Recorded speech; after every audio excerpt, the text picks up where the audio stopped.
My old friend taught me that lesson vividly back in 1933.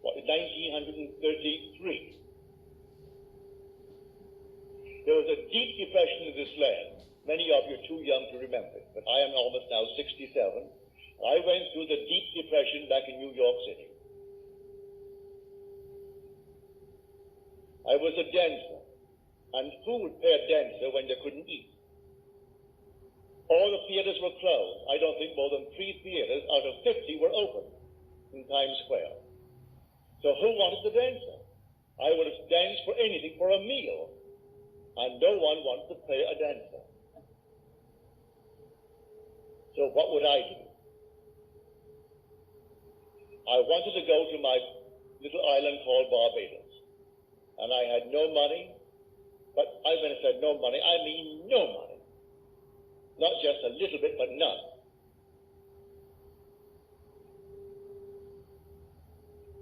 I said to my friend Abdallah, I would love to go to Barbados.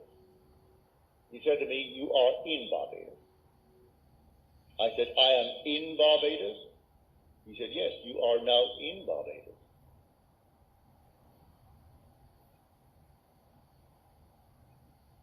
I didn't quite understand what he was telling me. I learned it afterwards.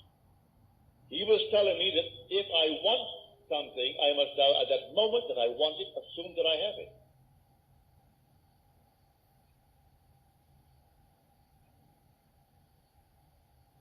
I want to go to Barbados. I am in Barbados. So this night when I sleep in Barbados.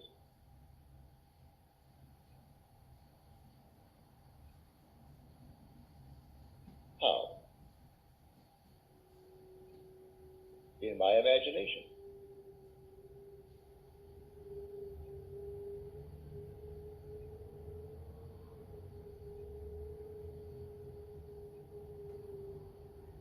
And how do I know I'm there?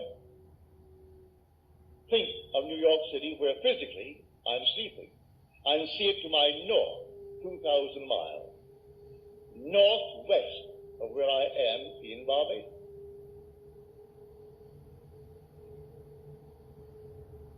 Well, the months went by, and I didn't see any evidence. I said to him, you know, Ab, if I don't make the next boat out, well, no planes were flying, no commercial planes were flying in those days, I can't go to Barbados. He said to me, who said you are going to Barbados? You are in Barbados.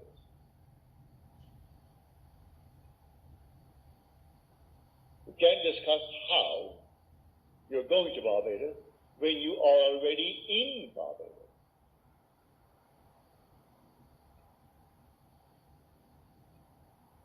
Then he walked straight to his room and slammed the door in my face, which was not an invitation to follow him. If you knew him, that's how he taught me.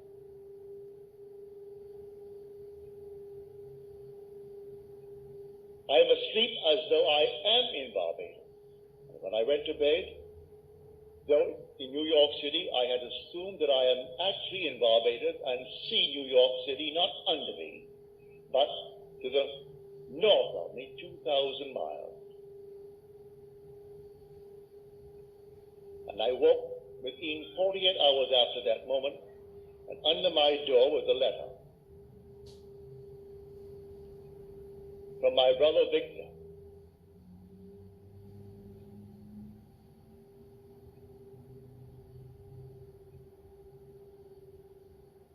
And in that letter, he enclosed a small little draft, $50, that I have told the steamship company, the Furnace Riddy Company, to issue you a ticket and charge it to me. The $50 is simply if you want some little thing, like a suit of clothes. In those days, you could buy a suit for $12, a fairly decent suit. You could buy a pair of shoes for $3.50 or $4. But he says the $50 just anything you may need to get aboard the ship. But sign the chits, I'll meet the ship and pay all expenses, and I will pay all the tips. So it's not for tips aboard the ship. I went down to the place and I told them what my letter said. I read my letter to them. They said, Mr. Goddard, we only have steerage from now on. But when we get to St. Thomas, the Virgin Islands, you may have first class because someone disembarked in St. Thomas. I accepted it. I went back to my friend Abdallah and I told him, it worked. I'm going on the 6th of December, but I have to go steerage until we hit St. Thomas, and then we go first class to Barbados. You know what he said to me? He said, who is talking of going to Barbados? You have gone to Barbados and you went first class. Well, what are you going to do with a man like that? I went straight to the boat on the morning of the 6th, expecting I would go steerage to the Virgin Islands, when the man said to me, Mr. Goddard, we have a nice surprise for you. We had a cancellation, and so now you're going first class. He wasn't surprised. I wouldn't even call him to tell him, because he was not given that way. He was trying to teach me a lesson. You believe in God, believe in me also. But the one speaking is God. It's the God in you, your own wonderful human imagination. If you say, I believe in God, everyone here believes in God, but do you believe in your own wonderful human imagination as God?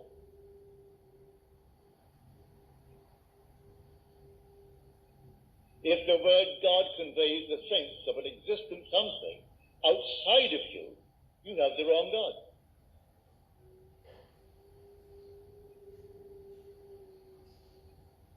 Because you are the temple of the living God, and the Spirit of God dwells in you. Well, if he's in me, find out who he is and where he is. Well, I have found him to be my own wonderful human imagination.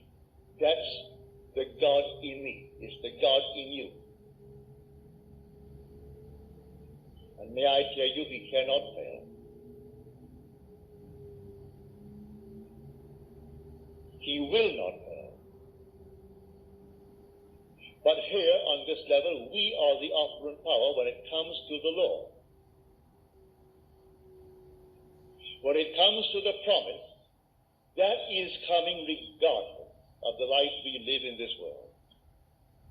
Whether I be rich or poor, be the judge or the one being judged, the murderer or the victim, regardless of what part I play in this world, the promise is not conditioned.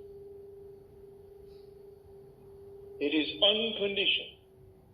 God promised to redeem himself when he became man. So my fitness for the kingdom of God is not the condition when I'm making myself good, it is the consequence, not the condition of his choice when he called me into the kingdom. So, let no one frighten you that you're doing things that's going to stop you from entering the kingdom. It is not conditioned by anything you do in this world. The only condition is on the law. I can say that if I go in a certain direction, I will not encounter certain things.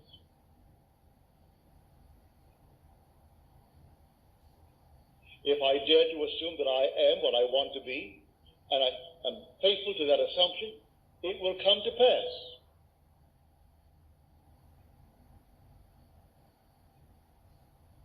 If I am not faithful to it, it will not come to pass. If I don't assume that I am it, it will not come to pass. So I am the operant power when it comes to the law. But when it comes to the promise, that is coming regardless of what you do or where you are or anything in this world. everyone will be redeemed. But everyone. But here when it comes to the law, spend all your time while you are here, because the other is working, is coming. So while you are here, take the law and try to understand it and try to apply it wisely.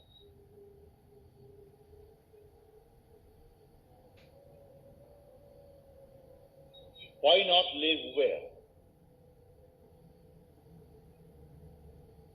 Why not live graciously? Why not be a kind person, a generous person in the world? Why not be a gentleman? Why not be a lady? These are tremendous accomplishments for man and for woman in this world.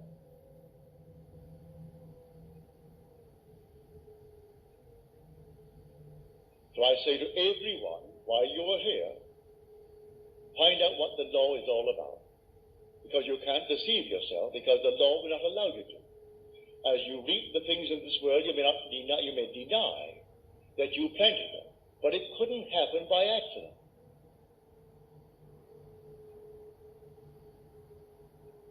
So be not deceived, God is not mocked.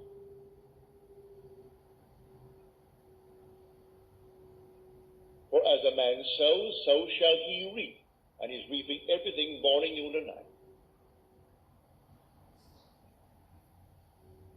I may not remember my sowing and deny the harvest that is mine, but it's there and I've got to accept it.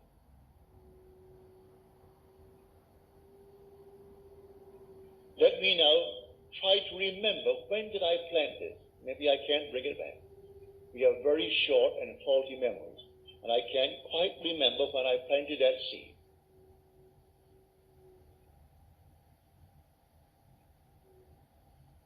By the morning's paper, as you read these horrible stories, would tell you when you planted it.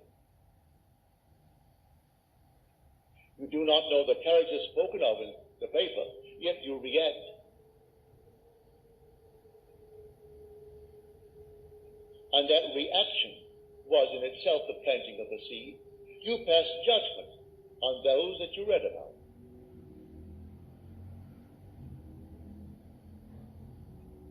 You read a gossip of the paper and you're passing judgment. And all of your imaginary reactions are planting seeds.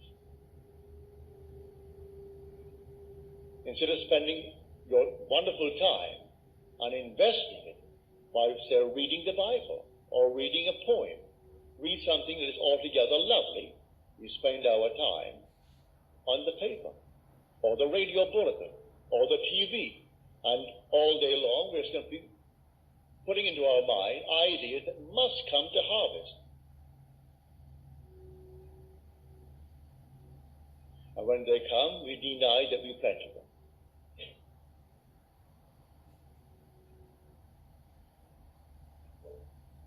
But here, on this principle of the law, you can be what you want to be in this world.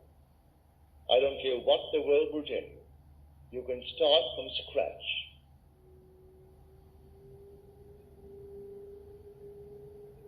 And if you dare to assume that you are wanted in this world, you will be wanted. I am not a member of any club in the land.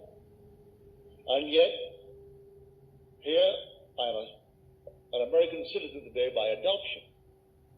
And yet, wonderful men and women in this land have never been allowed to enter certain clubs. I'm speaking of clubs I know well back in New York City. And yet, I, a stranger, have gone as an honored guest to almost every one of them. Because I never barred myself. It never occurred to me that I didn't have all the qualifications to enter as a guest. I have no desire to become a member. None. Yet I have gone to all of these clubs as a guest of those who were members. They came to my meeting and asked me for dinner, and they took me to the club, or asked me for some other purpose to go to the club. So Not a thing in me allowed me to be born, because I didn't born myself. You can go any place in this world if you don't put these barriers on yourself. It's entirely up to you. God in you is your own wonderful being called your human imagination. In the 4 weeks that I'm gone, practice it morning, noon, and night. And long before the 4 weeks, you should show the fruit. I'm serious about it. You should bear the fruit of planting now. Not everything takes a month. Not everything takes a year to grow. Some things come up overnight.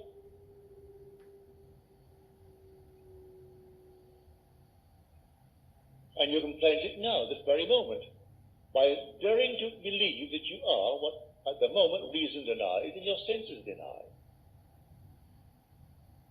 And actually feeling. Give it the tones of reality. And then drop it. You don't pick it up tomorrow morning to see if it's growing. You accept it. And in its own good time, it comes to fruition in your world.